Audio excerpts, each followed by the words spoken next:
44 උෂ්ණත්වයේ නියත පවත්වා ගන්නා තෙක් රසායනික සමතුලිත පද්ධතියක සමතුලිතතා නියතයේ උත්ප්‍රේරකයක් එක්කිරීමෙන් වෙනස් නොවේ. මොකද මේ ප්‍රකාශනය කියන්නේ අපි දන්නවා සමතුලිතතා නියතය කියන්නේ අපි Kc හෝ වෙන්න පුළුවන් Kp වෙන්න පුළුවන්නේ. ඔන්න ඔය දෙන්න රඳා පවතින්නේ මොකද්ද? උෂ්ණත්වය මත. නේ?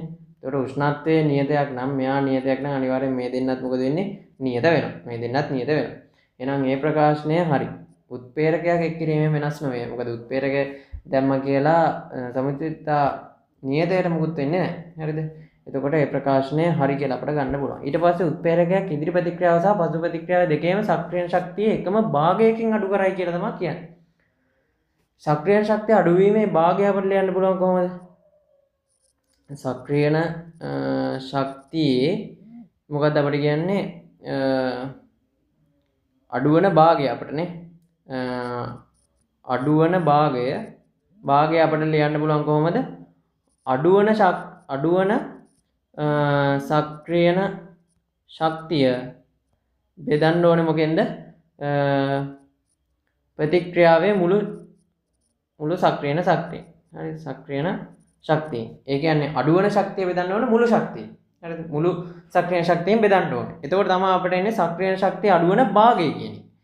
හැබැයි මේකේ වෙන්නේ මොකද්ද? ඉදිරි ප්‍රතික්‍රියාවේ සක්‍රියන ශක්තිය සහ දැන් හිතන්නකෝ මේ මෙහෙම එකක් තිබ්බා කියලා දැන් ප්‍රස්ථාරයක් ඇසුරෙන් අපි ගමුකෝ. දැන් ඔහොම තියෙනවා. ඕක තමයි අර ඉදිරි ප්‍රතික්‍රියාවේ සක්‍රියන ශක්තිය. ඊට පස්සේ මෙන්න මෙතෙන්ට ඔහොම හැදෙන්නේ කියලා හිතන්නකෝ. එතකොට දැන් මේක අපි හිතමු දෙකකට වෙන ප්‍රතික්‍රියාවක් කියලා. ඔන්න ඔය විදිහට තමයි යන්නේ. හරිද? දෙකක් ගන්න නැතුව අපි එකක්ම ගමු නේද? එතකොට මේකේ ඉදිරි ප්‍රතික්‍රියාවේ සක්‍රියන ශක්තිය මෙන්න මේ උසනේ. මෙන්න මේ උසනේ. පසු ප්‍රතික්‍රියාවේ සක්‍රියන ශක්තිය මේ උස. එතකොට උත්ප්‍රේරකයක් දැම්මම මොකද වෙන්නේ? ඕකට යන්න පුළුවන් කෙටි මාර්ගයක් හැදෙනවනේ. ඒ කියන්නේ මෙන්න මේ උඩට යන්න නැතුව මෙන්න මෙහෙම ක්ෂණිකව යන්න පුළුවන් මාර්ගයක් හැදෙනවා වගේ සිද්ධියක් වෙන්නේ. එතකොට ඉදිරි ප්‍රතික්‍රියාවේ සක්‍රියන ශක්තියත් අඩු වෙනවා පසු ප්‍රතික්‍රියාවේ ශක්තියත් අඩු වෙනවා කියුවත් හරි. හරිද? එතකොට එකම ප්‍රමාණයකින් අඩු වෙනවා කිව්වනම් හරි. හරිද? ඉදිරි ප්‍රතික්‍රියාවේ සක්‍රියන ශක්තියත් පසු ප්‍රතික්‍රියාවේ සක්‍රියන ශක්තියත් දැන් මේක සමතුලිත පද්ධතිය ගැන කතා කරන්නේ. ඒතර සමතුලිත පද්ධතියක් ගැන කතා කරද්දී ඉදිරි ප්‍රතික්‍රියාවෙන් වෙන එකත් පසු ප්‍රතික්‍රියාවේ වෙන සක්‍රියන ශක්තියත් එකම ප්‍රමාණයකින් අඩු වේ කියලා තිබ්බනම් හරි. හැබැයි මෙතන අපිට කියන්නේ එකම භාගයකින්. මෙන්න මේ භාගය කියන එකේ තමයි අවුල තියෙන්නේ. මොකද භාගය කිව්වොත් අඩුවන ශක්තිය බෙදන්න ඕනේ තියෙන්න ඕනේ මුළු ශක්තිය. අන්න ඒ දෙක මොකද වෙන්නේ? ඒ දෙක එකම වෙන්නේ නැහැ. හරිද? ඒ දෙක එකම වෙන්නේ. ඒ දෙක එකම වෙන්නේ නැහැ. ඒ දෙක වෙනස් වෙනවා. හරිද? ඒ දෙක වෙනස් වෙනවා. හරිද? එතකොට මේ එකම භාගයකින් නැතුව එකම ප්‍රමාණයකින් කියලා දුන්නා නම් අඩු වෙනවා කියන කතන්දරේ හරි. එකම ප්‍රමාණයකින් අඩු වෙනවා. හරිද?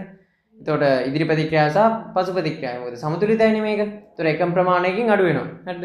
එතකොට ඉස්සරහට ඒ කියන්නේ දැන් හිතන්නකෝ A වලින් B හැදෙනවා කියලා. හරිද? එතකොට ඉදිරි ප්‍රතික්‍රියාවේ සක්‍රියන ශක්තියත් එකම ප්‍රමාණයකින් අඩු වෙනවා. පසු ප්‍රතික්‍රියාවේ ශක්තියත් එකම ප්‍රමාණයකින් අඩු වෙනවා.